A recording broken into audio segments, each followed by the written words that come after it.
మొన్నటిదాకా Karnataka versus Tamannaah Mysore sandal సబ్బుకి brand ambassador గా ఎంపికై కన్నడిగలకి శత్రువుగా మారింది మిల్కీ బ్యూటీ తమన్నా. మన సబ్బుని ప్రమోట్ చేయడానికి మన వాళ్ళు సరిపోలేదా, కన్నడ మాట్లాడడమే తెలియని తమన్నా ఎలా అని రాజకీయ రాద్ధాంతం జరిగింది కర్ణాటకలో. కట్ చేస్తే ఇప్పుడు మళ్ళీ లోకల్ వర్సెస్ నాన్ లోకల్ మరో టైప్ ఆఫ్ రచ్చ. అప్పుడు మిల్కీ బ్యూటీ టార్గెట్ అయితే ఇప్పుడు అమూల్ మిల్క్ టార్గెట్ అవుతోంది. కర్ణాటకలో పాల బ్రాండ్ల చుట్టూ చెలరేగిన తాజా వివాదం, దాని తాలూకా డీటెయిల్స్ very interesting.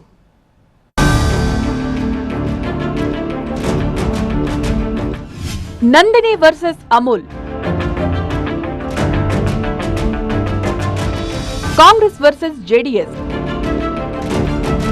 కన్నడ పాల గుజరాత్ పాల, డైరీ బ్రాండ్ల డిషుమ్. కర్ణాటకలో గరం మిల్కీ పాలిటిక్స్. కర్ణాటకలో డైరీ బ్రాండ్లపై రాజకీయ రచ్చ రాజుకుంది. బెంగళూరులో 10 మెట్రో స్టేషన్లలో కియోస్కీలు ఏర్పాటు చేసేందుకు అమూల్కు కర్ణాటక ప్రభుత్వం అనుమతి ఇవ్వడంతో వివాదం మొదలైంది. స్థానిక బ్రాండ్ నందినిని ప్రమోట్ చేయాల్సిన ప్రభుత్వం గుజరాత్కు చెందిన అమూల్ కంపెనీకి అనుమతి ఇవ్వడం ఏంటి అనే ప్రశ్నలు తలెత్తుతున్నాయి.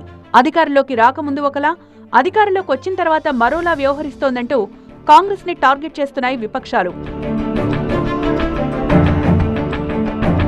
అమూల్ పాల ఉత్పత్తుల్ని ఎగదోస్తున్న అప్పటి బీజేపీ సర్కార్ను తప్పుపడుతూ 2023 అసెంబ్లీ ఎన్నికల సమయంలో పెద్ద పోరాటమే చేసింది కాంగ్రెస్ పార్టీ.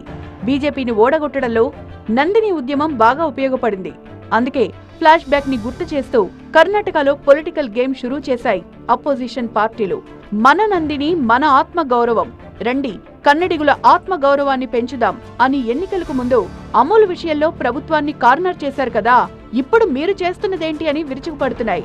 ఒకప్పుడు కాంగ్రెస్ కు మిత్రపక్షంగా ఉన్న జనతాదళ్ సెక్యులర్ ఇప్పుడు ప్లేటు ఫిరాయించి సిద్ధరామయ్య సర్కార్ ని తూర్పారబడుతోంది. సేవ్ నందిని అనే హ్యాష్ ట్యాగ్ తో సోషల్ మీడియాలో ఎండగడుతోంది. కమిషన్ల కోసం కక్కుర్తిపడి ఇతర రాష్ట్రాలకు ఊడిగం చేస్తున్నారా? సొంత పార్టీ ప్రమోషన్ కోసం అప్పుడు నందిని బ్రాండ్ కావాలి, ఇప్పుడు పైసల కోసం అమూల్ కావాలి. ఇదెక్కడ నీతి అని ఎక్కి తొక్కేస్తోంది జేడీఎస్. బీజేపీ సైతం కాంగ్రెస్ సర్కార్పై మండిపడుతోంది. గుజరాత్ కంపెనీలు ప్రోత్సహిస్తున్నారంటూ గతంలో తమపై గొంతు చించుకున్న కాంగ్రెస్ పార్టీ ఇప్పుడు ఏం సమాధానం చెప్తుందని నిలదీస్తోంది. అయినా పాడి రైతుల భవిష్యత్తుల్ని కాపాడకుండా రాజకీయాలు చేయడం తగదని హితవు చెప్తోంది బీజేపీ. ಅಮೂಲ್ನು ನಮ್ಮದೇ, ನಂದಿನಿಯೂ ನಮ್ಮದೇ, ನಮ್ಮ ದೇಶದ್ದೇ, ನಮ್ಮ ರಾಜ್ಯದ್ದು ನಂದಿನಿ, ನಮ್ಮ ದೇಶದ್ದು ಅಮೂಲು. ಯಾವುದು ಏನು ಹೊರಗಡೆದೇನಲ್ಲ, ನಾವು ದ್ವೇಷ ಮಾಡಬೇಕಾದ ಅವಶ್ಯಕತೆ ಇಲ್ಲ. టెండర్లు పిలిస్తే అమూల్ ఒక్కటే దరఖాస్తు చేసుకుంది. ఇందులో తప్పే ఉంది. అమూల్ దుకాణాలుండే 10 మెట్రో స్టేషన్లలో 8 చోట్ల నందిని అవుట్లెట్స్ కూడా పెట్టుకోవచ్చు. ఇప్పుడు చెప్పండి, మేము ఎవరిని ప్రమోట్ చేస్తున్నామో అని ఎదురు ప్రశ్నిస్తున్నారు డిప్యూటీ సీఎం. BMRCL ಅವರು ಗ್ಲೋಬಲ್ ಟೆಂಡರ್ ಕರೆದಿದ್ರು, ಸೊ ಯಾರು ಹಾಕೊಂಡಿರ್ಲಿಲ್ಲ. ಅಮೂಲ್ ಅವರು ನಮಗೊಂದಷ್ಟು ಅಂಗಡಿ ಬೇಕು ಅಂತ ಹಾಕಿದ್ರು. ಅಂಗಡಿ ಬೇಕು ಅಂತ ಹಾಕಿದಾಗ ಕೊನೆಗೆ 10 ಕಡೆ ಬೇಕು ಅಂತ ಅವರು ಅರ್ಜಿ ಹಾಕಿದ್ರು. ಸೊ ಅದಕ್ಕೆ ನಾನು ಇವರು ನಮ್ಮ KMF ಅವರು ಅರ್ಜಿ ಹಾಕಿಲ್ಲ. ಈಗ ನಾವು ಅವ್ರಿಗೆ ನೀವೆಲ್ಲ ಎಚ್ಚರಿಕೆ ವಹಿಸಿದ ಮೇಲೆ KMF ಅವರು ಹೇಳಿದೀವಿ, ನೀವು ಅರ್ಜಿ ಹಾಕಿ ಅಂತ. మెట్రో రైల్ అంటే ఏ ఒక్కడి సొత్తు కాదు, కేంద్రం రాష్ట్రం సంయుక్తంగా నిర్వహించే ప్రాజెక్ట్ ఇది. అందుకే అమూల్ విషయంలో రాష్ట్ర సర్కార్ పెత్తనం సాగదని వింత లాజిక్ తో కొడుతోంది సిద్ధు సర్కార్.